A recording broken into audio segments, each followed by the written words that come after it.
Just wanted to know what, I guess, Tuesday night and then Wednesday was like from a player's perspective. You know, you prepared for that whole game. How did you find out that it wasn't going to be played, and how did you guys kind of work through that situation? First of all, hey Kyle, how you doing, man? Good to see you. You too. But it definitely was tough, because you put all the time in to prepare for the game, and it's not just the time physically, but also the time mentally. You know, you kind of get yourself in a certain way, in a certain mindset, and so once they kind of told us that we weren't going to be able to play anymore, it was kind of a letdown.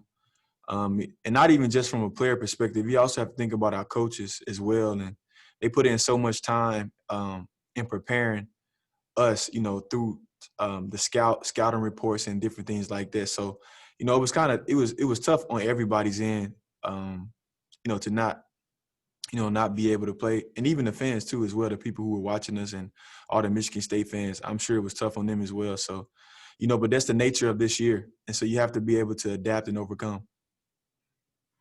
We'll go next to Lindsey Huddleston from SMS. Great. Thanks. Here's a question for you, Josh. The other night, Coach Izzo talked about leaders like you having to step up so not to have this winning fatigue that I was asking him about. What is it that you bring as a veteran and as a captain that players, that other coaches don't necessarily bring to the players to help them during this time when you have all this uncertainty? I think, I've been blessed and fortunate enough to be on a few different teams here and a few different, few different seasons. My first year was a tough year. My freshman year,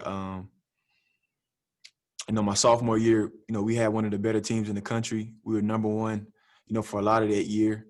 My junior year, we had a great team as well. So, just being on those different teams and having that different experience, I think the one thing I've learned, throughout all those different years was to be able to know how to stay even keel and not necessarily be moved by results, but just be moved by your goals and what you set out to be focused in to do. And, what we're focused in to do is get better each and every day. And, one thing that I kind of always say is that, you can't really determine a true champion by how he acts when he wins or loses. But you determine a true champion by how he prepares, the attitude that he brings, regardless of the outcome. And so, our focus as a team is not really, of course we want to win, but at the end of the day, it's about us getting better and just constantly keeping our hand to the plow and staying focused with, with everything that we have to be focused on. And then, letting the results, fall where they may, because it's things that we can't control. So we just have to control the controllables and let everything go the way it should go. Great. I appreciate that. Thank you. Yes, sir. Good to see you, man. We'll go next to Jana Bardell from State News. Hi, Josh. My question's kind of similar to Kyle's. I'm just wondering, you guys are in Virginia Tuesday night. How did you find out the game was postponed? Who told you guys? And what kind of actions did you take after you found out to come back to East Lansing? We had a team meeting. So it was definitely weird because we had already had our, regular team dinner that we always have. And then everybody was, went back to their rooms getting ready to just, lay down and get ready for the game tomorrow. And then we got like a text telling us that we had a team meeting at 11:15. And so Coach told us the news. And like I said, it was definitely tough, on everybody because everybody, put in somewhat of an effort in so many different ways.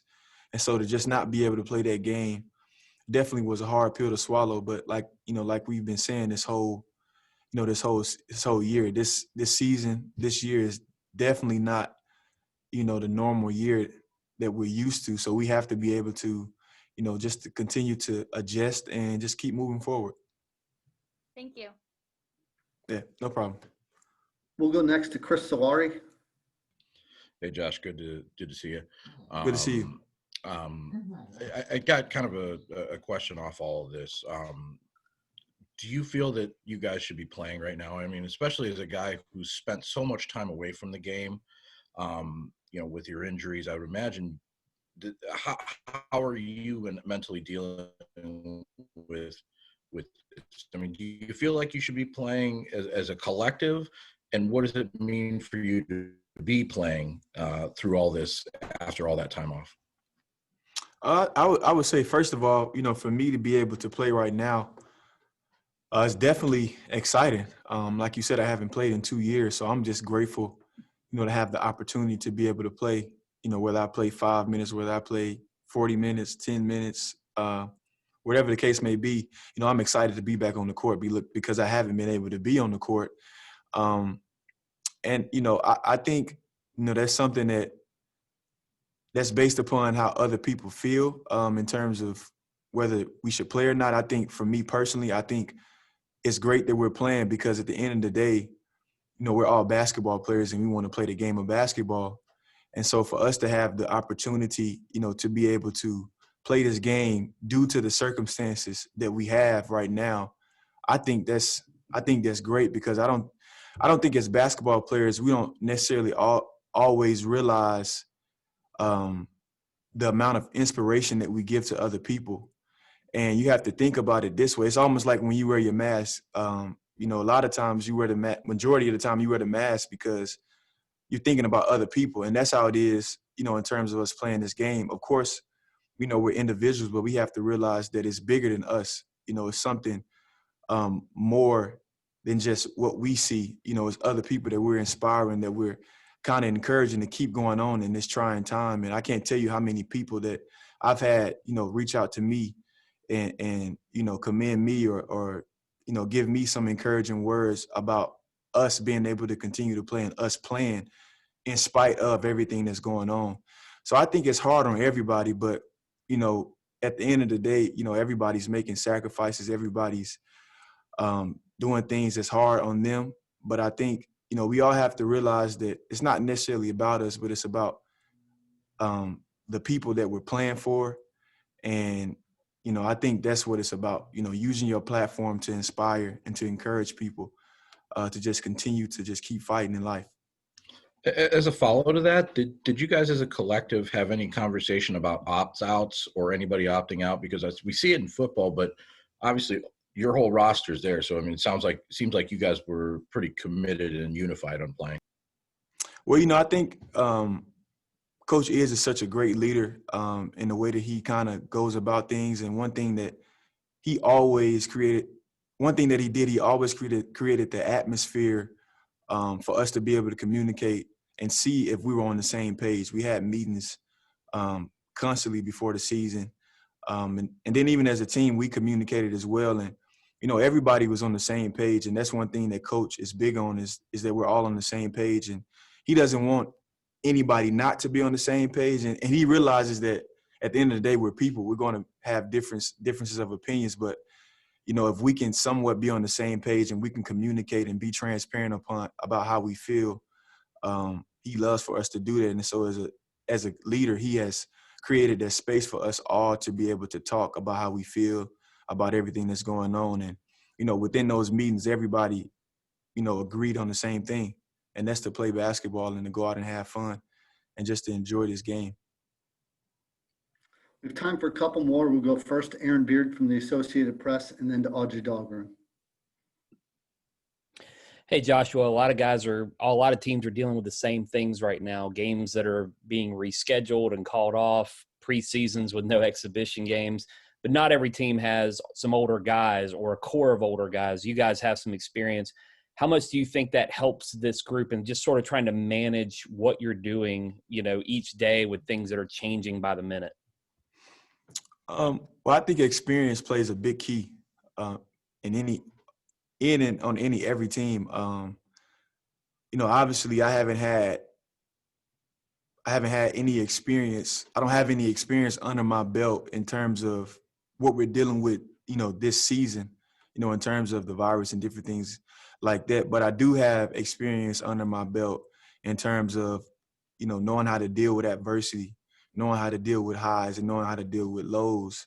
And so I think, kind of at the end of the day, if you have any type of experience, it definitely helps your team. And that's kind of what has been helping us. And I think it's going to continue to help us, especially later on down the road when we really get into the Big Ten games and we really get into the meat of this, the conference play. And so I think experience is big, and I think it definitely has helped us. Thank you. Mm-hmm. Last question for Josh is from Audrey Dahlgren. Hey, Joshua. I hope you're having a good day. Hello. How you doing? I'm good, thank you.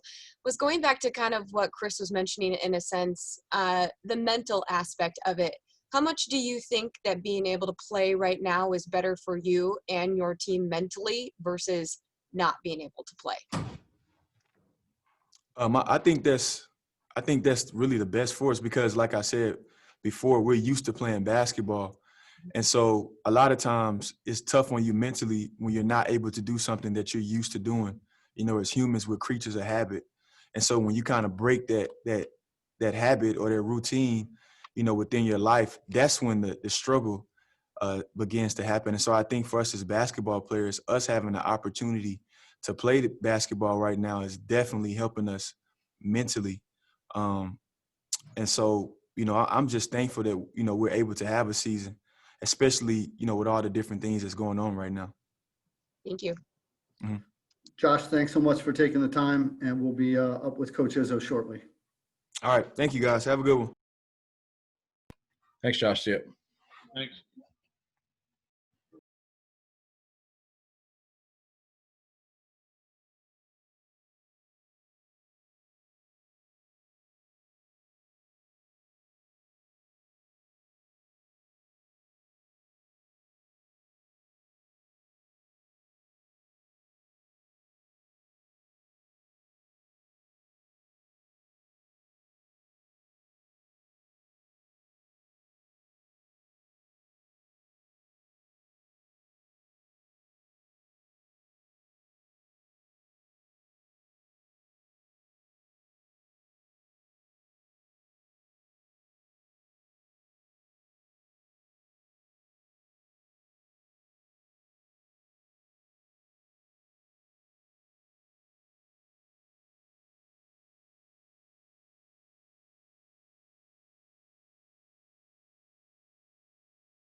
We are joined by Coach Izzo here.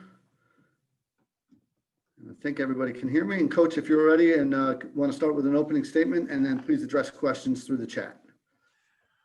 Yeah, you know, I guess we're doing what the military says, you know, you adapt and overcome. We're adapting to new situations, overcoming what, you know, the frustrations and disappointments that we have to deal with. And everybody was looking forward to playing Virginia. There's no secret about it. Not only Joey, but all of us were. And as a coaching staff, we were, just to see where we were at is really important. But we've adjusted. We got back. We practiced almost immediately because a day of travel counts as a day off or a day on. So we practiced then, and we gave them yesterday off, which was great. I got to actually go look at a little football practice for an hour. That was fun. But got a lot of film work done myself yesterday in Oakland. Players got to relax, although it's near finals time, so they had a lot of work to do. So they were all disappointed, especially Joey, but they realized that we got to move forward. Our focus since then has been nothing but Oakland. And we're excited to be back practicing today and getting a chance to play on Sunday. As far as Oakland's concerned, it's a difficult game for the media, for the coaches, for the players, for everybody. I mean, my staff said it best after watching film on them against Michigan, especially against Oklahoma State. They said, Coach, this is the best 0-6 team in the history of the world. And I only say that because I told you guys every week that COVID is going to come and go. It's going to affect some teams differently. Well, you know, was 4 weeks ago, they had 14 days of quarantine, coach, players, everybody. So I think they practiced 2 or 3 days before they went down to Cincinnati. They played 3 games in 3 days, got killed by Xavier after 2 days of practice. And then they got beat by, I think it was Bradley and Toledo. And then they go home for a day. They go to Michigan and play their tail off against Michigan, who's been playing really well. And then they had another day. I think they went to Purdue and got killed down there. And then they had 4 days off to practice for once. And they go to Oklahoma State. It's a 2-point game with 5 minutes left. So I'm not trying to make them better than they are, and I'm not trying to make them worse. It's just this. For 20 years we've played or more. And there's been years we were really good and they were really good. And there's years we were really good and they weren't as good. And there were a couple of years when we weren't that good and they were good. And it seems like of the 20 or whatever number of games, Greg Campy's a hell of a coach. That's why I play him. And he's got a hell of a program. And that's why I play him. And then they're in our state, we're friends, and that's the last reason I play them. But this team is much better than their record. They get a chance to practice now. They've had a real good practice time before our game, and I'm expecting that's not going to be any different than 90% of the games we played. It's going to be a dogfight. They know us well. He prepares well for us. I mean, he's got some guys. When you get a guy that, like Williams, that makes 10 threes in a game, that's scary. The Oladipo, or I'm not pronouncing every name right, gives us problems because he's athletic in there in the post and he can drive you. And I think we've run into some unbelievable point guards. And you look at White, from White and Davis, the kids we played against, Notre Dame's kid, all those kids have been really good point guards that have, I think, played really well. You got Western, you got Notre Dame, you got UAD, and every one of those guys have played pretty well. And now this kid Moore runs their team. He's very solid. He can shoot it decent. But he passes well. He's got a great feel for the game, great hesitation moves. And so saying all that, I'm just looking forward to the game. So probably talk too much. Let's go to the questions. We'll go first to Kyle Austin. Hey, Tom. First of all, wondering with Virginia, are you guys going to try to find a new date with them or another non-conference game, or are you just going to go into that conference play? I'd like to find a new date with them, but we both run into problems after this week, and now they're in quarantine for a while. So we're trying to get another game going. So it'll leave you guys up to speculation and me up to speculation. And we stuck KP back in his cave and told him to put on that hat he wears, that think hat. We're trying to find a team to play sometime next week. Even though it's finals, I think we can get special exemption for as long as we're at home. So that's what we're trying to do. Whether we'll succeed in that, I don't know. The next couple of days will probably tell us. And then how did you see your guys handle that situation? Just given that you had gotten so close to it, you had traveled and everything, how did they kind of deal with it? They were great. I told them about 11:15 at night. They were disappointed, but great. I've really set the standard here that the only way we're going to have a successful season if we learn to adapt and overcome the situations. And if, that's a tough pill to swallow. We all agreed, but it was tough for Virginia too, I'm sure. And, as my guys tell me once in a while, there's a lot of people dealing with a lot tougher things than we're dealing with. And so I was bummed out, but I'm not feeling sorry for us. I feel sorry for people that got a lot worse than we do. And we got a pretty good situation going here right now. We're in a pretty good place. We just got to overcome these obstacles. And I was surprised. I thought even Joey, we handled it. I think they know that things can happen and we have no control over So control the things we can control, and that's kind of the approach we've taken. We'll go next to Lindsey Huddleston.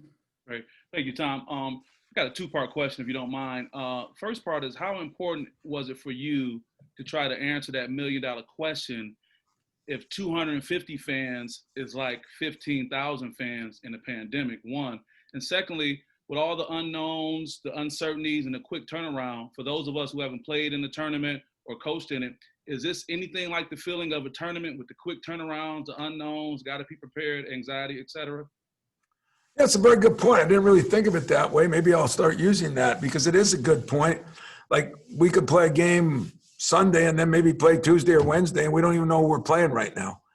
At least in a tournament, you have an idea of 3 teams you might be playing, one of 3. Now we don't know anybody. And so I'll probably use that as a battle cry if we do find a game. And coming off a disappointment like you do sometimes, you got to get back up on your feet. And so there could be some future value to this. As I told my players, I told Hauser, as big a disappointment, when do you get to play both brothers leading their teams, top 10 teams, this, that, and the other thing? But there will be worse things in life that happen, and it's just a way to try to figure out how to handle them. And so in that respect, you gave me another one I'll try to use. All right, no problem. Thanks, Tom. We'll go next to Aaron Beard from the Associated Press. Hey, Tom, I know everybody's dealing with the same problems of unpredictability, no exhibitions, all of that, but you're doing with a roster that's not 10 freshmen. You've got some experienced guys that have been around the game. I know experience matters every year. Is there more of a value to it now just in trying to manage what's going on a daily basis and with COVID and everything else? I think there is. I think it's a good point. I talked to Mike about it at Duke. I talked to Calipari about it at Kentucky. He's got even more freshmen than anybody right now. And there's nothing like being able to call, like today, I called my captains in to talk to them about a couple things. And you got Foster's a junior, you got, Aaron's a junior, and Josh a redshirt senior. And so you got some things experienced there. And I think the coach's experience, that's where I think we've got to do a good job. If leadership doesn't do it, how are the kids going to react? So I think that's why we've done all these little things I've talked about, from getting an arcade room in the building to trying to spend more time with our kids, just be aware of all factors. Talk to the parents more often. Be aware of everything from how they feel about basketball, how they feel about life. I heard one the other night that one of the kids struggled in a game, not our team, and I talked to Mel about some kids that he's dealing with now that parents have it, and, the kids don't, but how they react to it. And I said, those are all going to be obstacles we're going to have to overcome. The more experience you have, the easier it is. The more mature you are, the easier it is, but it's never really easy. And I think that's why a team, when they go through some adversity, staffs better be there for them and players better be there for each other.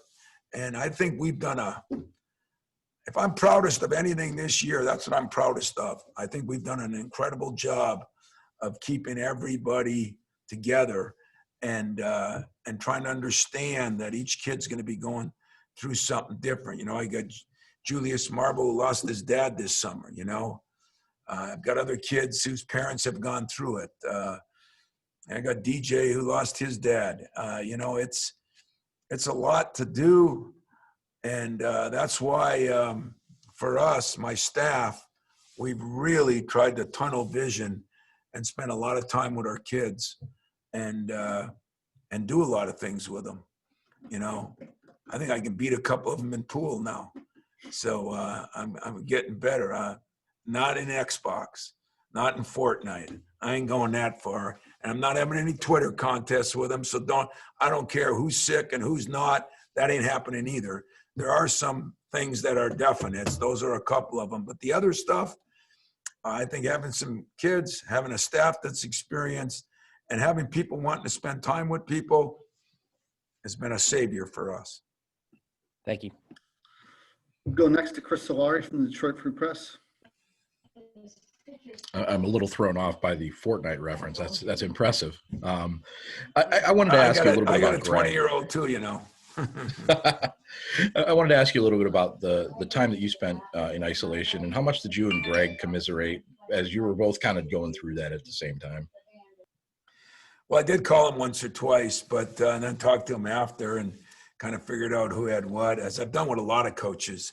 I mean, I've called coaches I don't even know just to give them a little support and also try to figure out what each person has gone through.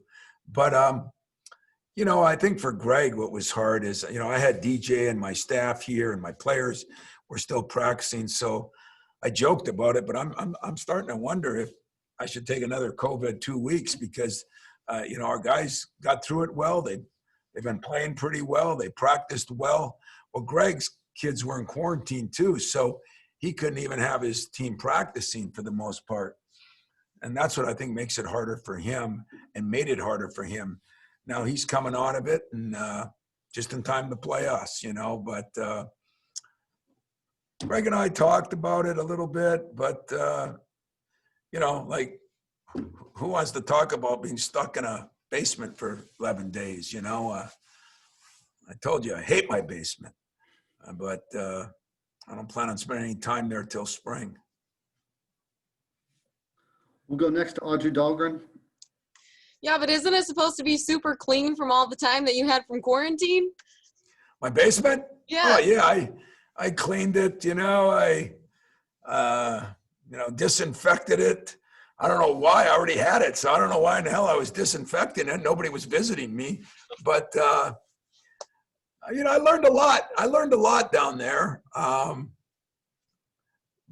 yet at the same time, you know, how fortunate was I that I had a place to go to? Some people don't. And so, you know, the one thing that I've done this last week is I really looked at so many people and, boy, hard to feel sorry about long days or, you know, staying in a basement when people have gone through so much more than I even dream of going through. And that's what I'm trying to get my team to understand, you know, and if we can ever get back out and get into the hospitals, and I think you know, we're going to try to do some things by Zoom that we can call a couple of people yesterday that were sick, that were alums. And I think I felt better than they did when I got done, you know, helping people is really where it's at right now. And for me, I got my own family, I got my player family, and I got my alumni family, and it's a lot of families, but a lot of love given my way. It's time to give it back. I wanted to ask you too, you know, the mental aspect going into the year was something that you've tried to focus on so much.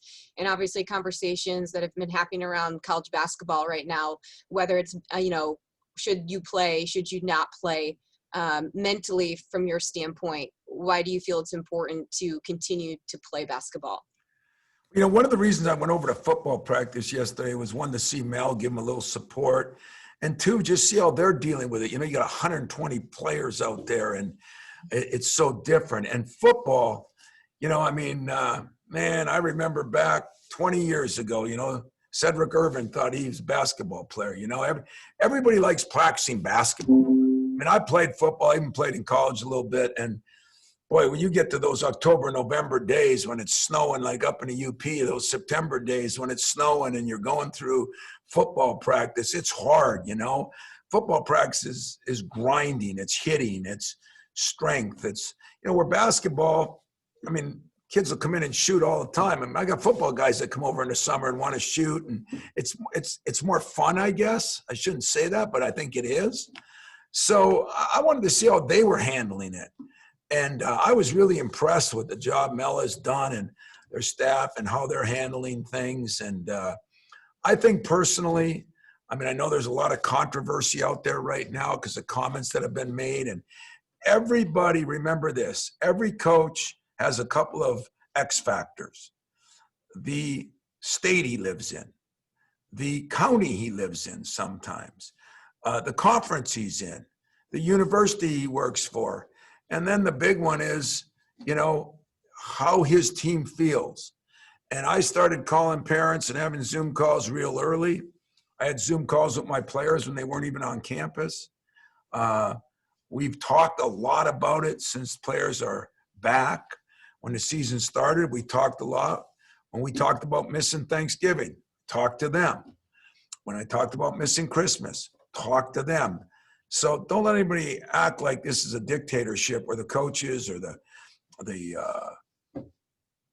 Big Ten Conference is making us play on Christmas Day. This was something, once we decided that our kids probably had to be up here at Christmas, I actually talked to Juwan Howard because he played in the NBA, and you know, there's nothing like Christmas Day in the NBA. So especially then I said, well, NBA isn't going to be playing then. Let's us take over Christmas Day. And that thing got rolling a little bit. Then the NBA came back, but our players were excited about it. Our players know the most they get at Christmas is 3-4 days would be a miracle. And sure, they want to be with their family. I'd like to be with my family. But again, think about all LeBron sacrificed and those guys making millions of dollars. Think about other people that are in, you know, my players get to stay in a nice apartment in this building that has got everything you could ask for. There's a lot of people don't have that. And I really believe this. I believe everybody has their own right to their own opinion, but there's no way I believe my players would be mentally safer, physically safer than to be right here with us. Sure, their parents are going to miss them, and they're going to miss them, and an aunt and uncle and a grandparent.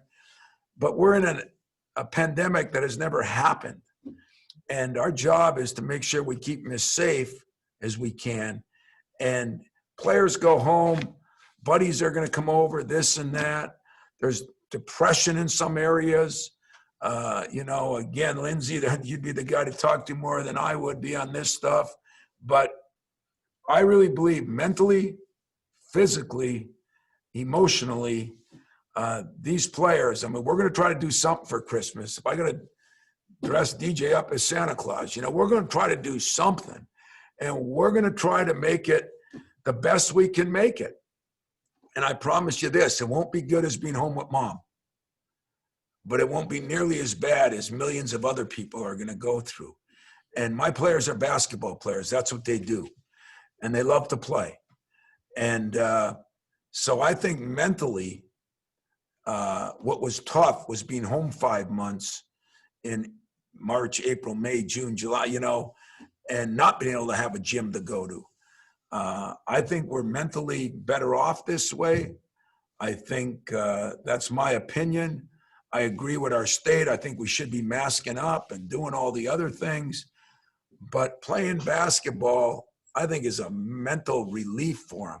I mean, coming from a guy who sat in a room for 11 days, who I worked quite a few hours most of the time, retirement got pushed back 10 years. You know, what am I going to do? Sit in a basement? I mean, not only that I didn't like it, I'm not sure my wife liked it. So retirement for me is way down the line. I've learned something from this, and I use that to talk to my kids and say, my players, and say, you know, what do you think's best? What do you want to do? Well, if one kid said they didn't want to go home for Christmas, I'd have called them a liar. But under the circumstance of how much you have to quarantine, some states you can't even enter. Some places, if you leave the state, you gotta be out 14 days. I mean, they're just circumstances that we don't have control of. And I think we're doing a hell of a job here. And I think we're doing a hell of a job the way we're testing in the Big Ten. And I got nothing but positive things to say about it. And yet I appreciate everybody's got their own opinion. Everybody's got their own kids to deal with. But mine are really doing well. They're feeling well. And we're taking that pulse every single day. And I feel good about it. Thank you.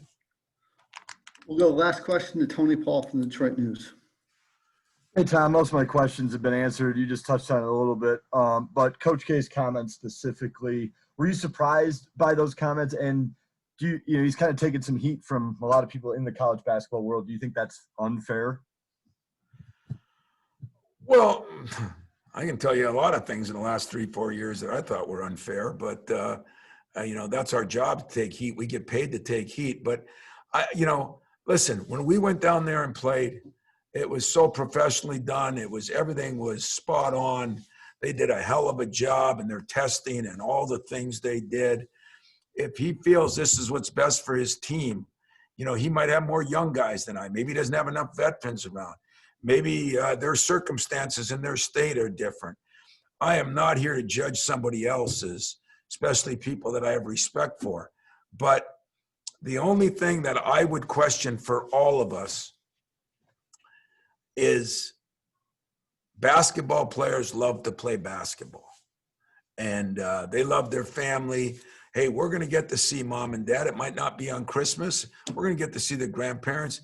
Things are going to start going in a better way. I really believe that, you know, if we get this virus under control, we get the shots. So, you know, if they're coming down the road, sooner or later, good things are going to happen. But right now, I do feel I have an obligation to a Josh Langford or an Aaron Henry or players that are juniors and seniors and might not ever get to play college ball again. And so for us here, this is what we've chosen. For Mike, that's what he's chosen. I don't think anybody should give anybody any heat. I just want to make sure that it's not implied like if you agree with everything he said, don't think that I'm taking my kids away from Santa Claus, you know, or don't think I don't care about their mental health. I think every coach and every state and every county and every university is dealing with it a little differently. I'm not sure I'm crazy about that. You know, I wish we were all on the same page. This unity thing we're talking about, I think it should be with everything. And I think we all have an obligation to help the person next to us. And but if he thinks that's the best way for his team, I respect and admire it. But I just want to make sure, don't take that as I don't care about my team. I don't care about my mental health, because I've heard that being said for some of us that believe we got to keep moving forward. I have been a mask carrying, card carrying guy my whole time. I believe this virus is serious, but I just, for some reason, believe I can control my kids here even better. Because when they go home, it's not that the parents won't control them, but all their buddies are going to want to be around, and some of them are going to be, you know, in different ways, different than others. And so I think this is the safest bet for right now, but that's just my opinion. Up for debate, up for criticism too. But I've done enough homework, and I feel good enough talking to my players that I'm comfortable telling you we're in the best position, best place we can be in. These kids are in the best place they can be in for right now, according to me and them. And we're going to keep moving forward until somebody tells us differently. So I don't think anybody should criticize. I don't think anybody should compliment. I think you should trust that we're doing the best we can do for each one of our situations, because we can't get universally in agreement. I mean, I hate to say this, and maybe I'll get ripped, but we can't even agree on masks or no masks. You know, there was a time we couldn't agree on seatbelts or no seatbelts. The difference is those save my life, a seatbelt. My mask might save your life. And so I'm going to stick with that. I'm not making it political. I'm making it medical. And as I said, I love where we are as a staff. I love where my team is. And I feel bad that we're not going home for Christmas. I feel bad that I won't spend much time home for Christmas. I'm going to do what I think is best for my team and my position here. And I know this. I might have Christmas in May. I'm going to find a way to still celebrate it. It's just going to maybe be a little later, and but I'll make up for it. That's a promise. I'll make up for it, have some fun with it. And hell, I could go back to the UP in June and still have Christmas because there'll still be snow on the ground. What the hell's the difference, you know? Any other questions? Got me fired up now. What's your opinions? Let me ask a question for once. What's your opinion? Tony, what's your opinion? I have no opinion. Audrey, what's your chicken? What's your opinion, Audrey? On What's what? your opinion? I have a lot of Chris? opinions. I mean, on this situation. On the masks or no masks? No, on whether, we should play or not play or move on or not move on. I will say this. I think that mentally, for the health of everyone, you need to have somewhat of a routine and a schedule of what you're used to in order to feel as though you are continuing to flourish in your own mind. That's more professionally said than I did. So hats off to you. But as you can see, it's tough, Tony. It's tough, Audrey. It's tough, Chris. It's tough for all of you, and it's tough for me. And y'all got kids, and some of you have had it, some of you haven't. Some of you are not responsible for other people. Some of you are. There's no blueprint for this. That's why we're all kind of trying to do the best we can do. But I think I'm fired up in a positive way because I feel like I've done my due diligence and my homework. And really what I care about is not how I feel. I care about how my players feel, my own kids feel. And I feel like we're doing what is best for us. And I respect everybody that's doing what's best for them, except if you don't wear a mask, then I have no respect for you. Thanks a lot, guys. Take care.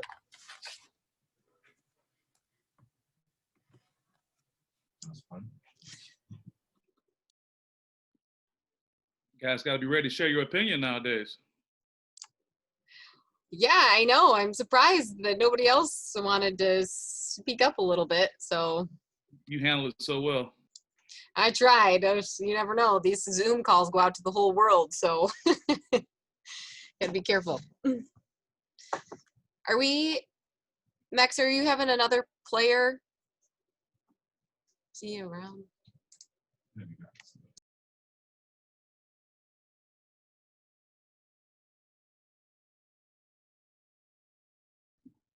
Audrey, that's it.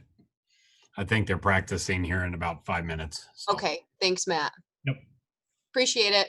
Yep. Thanks. Okay, well, bye. See you guys later.